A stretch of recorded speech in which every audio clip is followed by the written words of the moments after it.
Okay, the purpose of this video is to help you out with one of your homework problems. So this is problem 61. It has to do with basis, at risk, and passive loss limitations.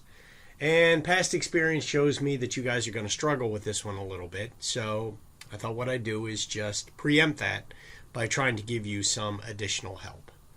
So I've taken the facts of the question about Molly Gray, who acquired a 30% limited partnership in Bojest for $48,000. Her basis and at-risk amounts at the beginning of year one are given.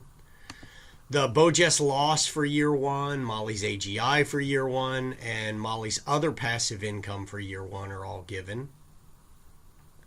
And then Bojest actually makes income in year two, Molly's AGI. She makes a contribution to Bojest, and she has other passive income in year two as well. Okay, so in order to solve these problems, what we need to do first is go through each of the loss limitations in the order in which it applies. So we know the first limit that we have to deal with is basis, then at risk, and then passive loss. So let's start with basis. So because Bojest lost $180 million, Molly's share of that is 30%, because recall she's only a 30% investor. So we need to make that negative because it's a loss. And so as it stands right now, she has a $54,000 loss, and she'd love to take all of that loss. However, her basis at the beginning of the year is $20,000. So that $48,000 that's thrown in there, that's really just to confuse you, right? That's irrelevant information. All we really care about is what is her basis at the beginning of the year in which we're looking. So we know that her loss is limited to the amount of basis she can have. So the most loss she can take is $20,000. The implication is the other remaining $34,000 is suspended, and her basis is reduced to zero at the end of year one because she used it all up absorbing that loss. Okay, the next step we go to is the at-risk limitation. So her at-risk amount at the start of the year is $20,000. Let me just delete this, even though I had keyed everything in. So how much loss can she take against her at-risk amount? And you might ordinarily think 54, but the way the basis and at-risk limitations integrate with one another is only the loss that makes it through the basis hurdle is even eligible for the at-risk amount.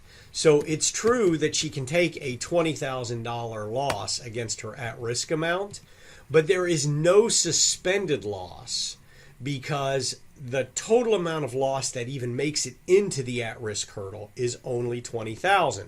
That's this $20,000 because the other $34,000 was suspended at the basis level. So her at-risk amount is zero at the end of year one, and her suspended loss under the at-risk rules is also zero at the end of year one. Next, we move to passive. So we have to examine whether there were any other forms of passive income during the year. The facts are that there was another $10,000 of passive income that Molly generated from other sources during the year. So as a result, she can deduct $10,000 of that loss. $20,000 made it through the at-risk hurdle, which means only $20,000 gets into the passive test. Therefore, only $10,000 is suspended at the end of year one. And we don't really think about there being balances for income or loss because unlike basis and at-risk, those are more balance sheet accounts, whereas passive income, that's really more of an income statement account. Okay, so that really addresses what happens at the end of year one. Now we need to move into year two. Okay, so let's see. At the start of year two, how much basis did we have? Zero. However, we generated some income. The income generated is Bojest's income times Molly's 30%, and she made individually a $30,000 contribution. So both of these items serve to increase her basis.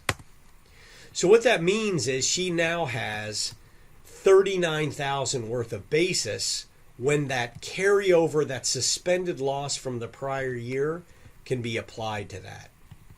So the implication is at year end, her year end basis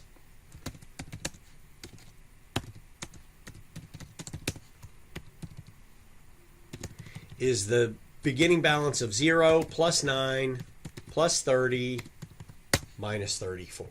So she ends up with 5,000. Okay, so when we think about how much loss she can take, well, she can take all 34 that was suspended. So really there's no, I don't know why that's there.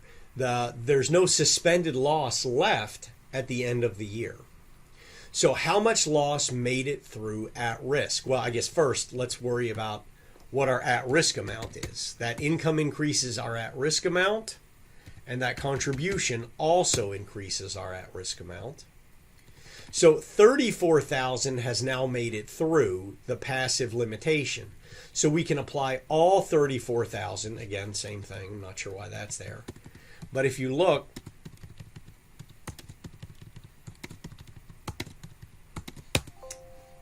yeah, that's good. Her at-risk amount at year end is also 5,000, and there is no suspended loss. So let's be perfectly clear about what happened here.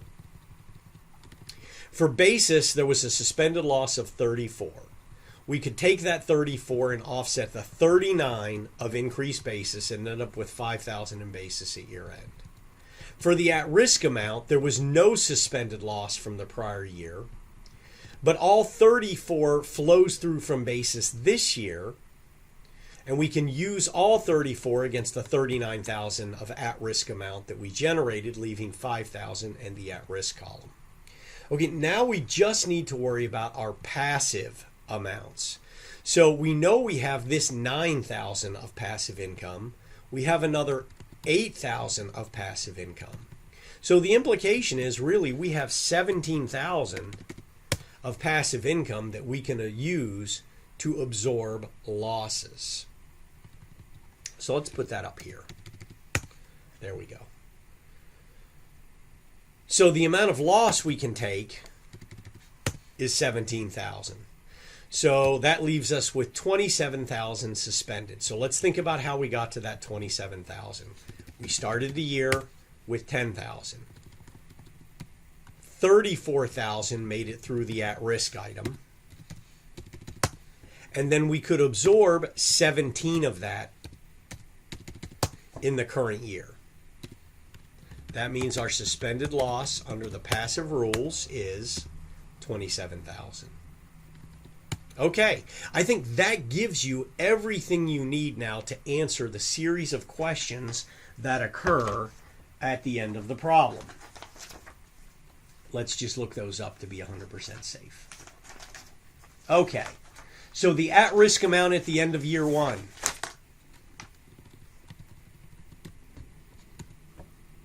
The at-risk amount at the end of year two. Losses allowed under the at-risk rules in year two. Total suspended passive losses at the end of year one. Deductible losses in year one. Year two AGI after considering BOJEST events. Well, I tell you what, I'm going to let you guys figure that one out. So start with her AGI and reconcile to what happens with respect to her other forms of passive income and the BOJEST losses that can be absorbed. All right. Hopefully that helps you guys.